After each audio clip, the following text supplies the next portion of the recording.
Now it's time for Poem Reciting 101. Don't die. That's it, that's the only rule of poem reciting. Oh no. Don't worry, I'll strive to help everyone feel a little more comfortable. Can I go next? Of course. Now let's see. Monica flips through her notebook to the specific poem she has in mind for herself. She then stands behind the podium. The title of this poem is The Way They Fly. Monica begins reciting her poem. Her clear, confident voice fills the room. More than that, her inflection is pristine. She knows exactly how to apply emotion behind each line she recites, bringing the words to life. Is this something she's done before, or is she simply a natural? Probably both. I glance around me. Everyone has their eyes on Monica. Sayori looks amazed. Yuri has an intense expression on her face that I don't understand. Finally, Monica finishes the recitation. I couldn't hear the poem? Damn it. Four of us applaud. Monica takes a breath and smiles. That was so good, Monica. Thank you very much. I was just hoping to set a good example. Are you ready to go next, Sayori? I'll go next. Wow, that was a lot braver than I expected Yuri to be. Wow, Yuri's fired up all of a sudden. Yuri clutches a sheet of paper between her hands and stands up. Keeping her head down, she walks quickly over to the podium. This poem is called... Yuri anxiously glances at each of us. You can do it, Yuri. It's called After Image of a Crimson Eye. Yuri's voice shakes as she starts reading the poem. Just a moment ago, she practically refused to do this. Why is she suddenly putting in so much effort? As Yuri gets past the first couple of lines, her voice changes. It's almost like what happens when Yuri gets absorbed into her books. Her quivering words transform into the sharp syllables of a fierce and confident woman. Her multiple personality disorder just kicked in again. The poem is full of twists and turns and structure that she enunciates with perfect timing. This must be a rare glimpse into the whirling fire Yuri keeps concealed inside her head. Suddenly she's finished. Everyone is stunned. Yuri snaps back into reality, glances around her as if she bewildered even herself. There was also mom spaghetti on the floor. Okay. It's up to me to save this situation. I'm the first to start applauding. Everyone joins me afterwards, and we give Yuri the recognition she deserves. It's not that we didn't want to applaud for her, but we were caught so off guard that we must have forgotten. To the applaud, Yuri holds the poem to her chest and rushes back into her seat. Yuri, that was really good. Thank you for sharing. I still don't know what's going on with her. She changes back and I guess that's just her character. She changes back and forth between like really confident and really shy. I don't know what's going on there. Looks like Yuri is down for the count. Okay, I guess I'm next then. So Yuri hops out of a chair and cheerfully walks to the podium. So it's called My Meadow. Sorry, I giggled. Sayori, it's a lot harder than I thought. How did you guys do it so easily? Try to think of it like you're reciting to other people. Imagine you're reciting it to yourself, like in front of a mirror or in your own head. It's your poem, so it'll come out the best that way. I see. Okay then. Sayori begins her poem. Somehow it feels like her soft voice was made as a perfect match. Alright, give me a second. Alright, hopefully you should still be able to hear my voice just fine over this. Somehow it feels like her soft voice was made as a perfect match. The poem isn't aimlessly cheery like Sayori is. It is serene and bittersweet. Or, it's serene and bittersweet. There's no as there. Why did I read that? If there were an as there. If I were to read this on paper, I probably wouldn't think much of it.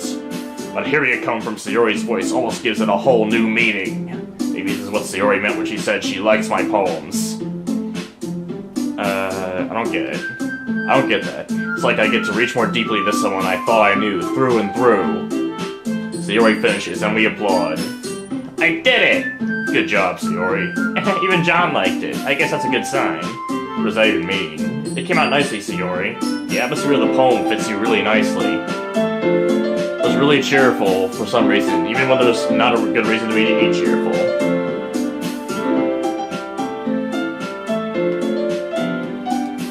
But it might be that other poems wouldn't work quite as well with that kind of delivery. I don't really understand. In other words, I've seen poems of yours where that sort of gentle delivery wouldn't work as well. They might need a little more force behind it, depending on what you're reading. Oh, I know what you mean. Well, I've been practicing that kind of thing. It's just embarrassing to do it in front of everyone. Next time I'm going to make you pick a poem that challenges you a little more. You don't have much time before the festival, you know? Okay. Now who's next?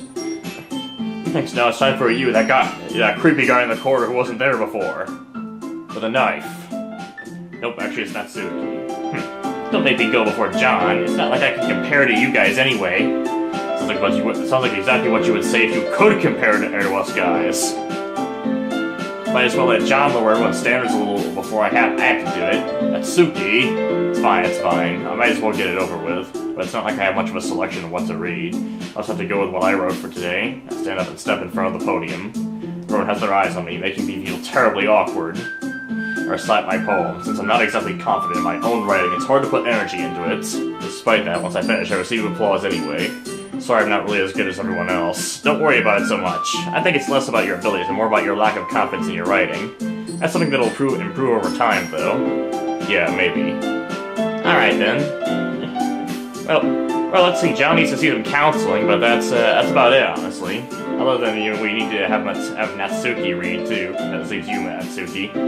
Yeah, I'm going. Natsuki begrudgingly gets out of her seat and makes her way to the podium. The poem is called... Oh, why are you all looking at me? Weren't you watching? Weren't you looking at me just now, you hypocrite? Because you're presenting. Anyway, the poem is called Jump. It's about this guy. It's about this cool guy it's about this cool carpenter wearing overalls. He's named Jumpman. He'll be really famous in like 30 years. Natsuki takes a breath. When she starts reciting the poem, her sour attitude disappears a little. While she's still a little unenthused, her poem has a rhythm and rhyme to it. It's Natsuki's trademark style, and it works surprisingly well when spoken aloud. Words feel like they bounce up and down, as if giving life to the poem. Natsuki finishes and everyone applauds. She huffs back to her seat. That wasn't so bad, was it? Easy for you to say. You better not make me do that again. Or if she does, you can't stop her.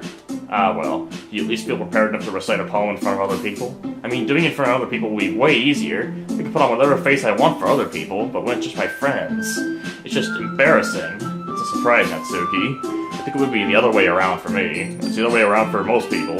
Natsuki's just weird. It's probably why she's apparently like high school age, but she looks like she's 13. That's just how it is, so, well, I guess in that case, we won't have much to worry about for the festival. That said, I want to thank everyone for coming through. It might be hard, but I hope that you all have an idea of what it's like now. Make sure you pick a poem and get enough practice before the festival, okay? I'll be making pamphlets, so let me know ahead of time what you'll be reciting. Jeez. Should probably find some other poems to recite instead. It's fine, too. It doesn't have to be your own. I'm already pleasantly surprised that you're putting in all this effort for the club. It makes me really happy. Yeah, no problem. Okay, everyone, I think that's about it for today. I know the festival's coming up, but let's try to write poems for tomorrow as well. It's been working out really nicely so far, so I'd like to continue that. As for the festival, we'll finish planning tomorrow, and then we'll have the weekend to prepare. Monday's the big day. I can't wait. I can do this. Alright. I stand up. There's no way I'll be able to find the same enthusiasm as Sayori and Monica, but I'll do my best to get through it. For the sake of the club, and impressing Monica, so I have to do my best. And only impressing Monica, though? What about the rest of them? What about the rest of the girls? Ready to go, Sayori? Yep. Look at you two, always going home together like that. It's kind of adorable, isn't it? Jeez, guys, don't make such a big deal out of it. Must be a little nice, though. Well, how am I supposed to respond to that? There's probably a good way to respond to it, you just don't know what it is. It's okay, John, you don't have to say it. Whatever, let's go already. I walk home with Sayori once more. Even though it's only been a few days, a lot of things have already changed. Today, Sayori is being a little quieter than usual on the way home. Hey, Sayori. Sorry, I was spacing out. No wonder. I was too busy thinking about space. And all the cool things about space. I was thinking about something from earlier. I like how we get to... Sayori fumbles with her words. So let's just say that one day Yuri asked to walk home with you. Huh? What would you do? What kind of question is that? You're kind of putting me on the spot here.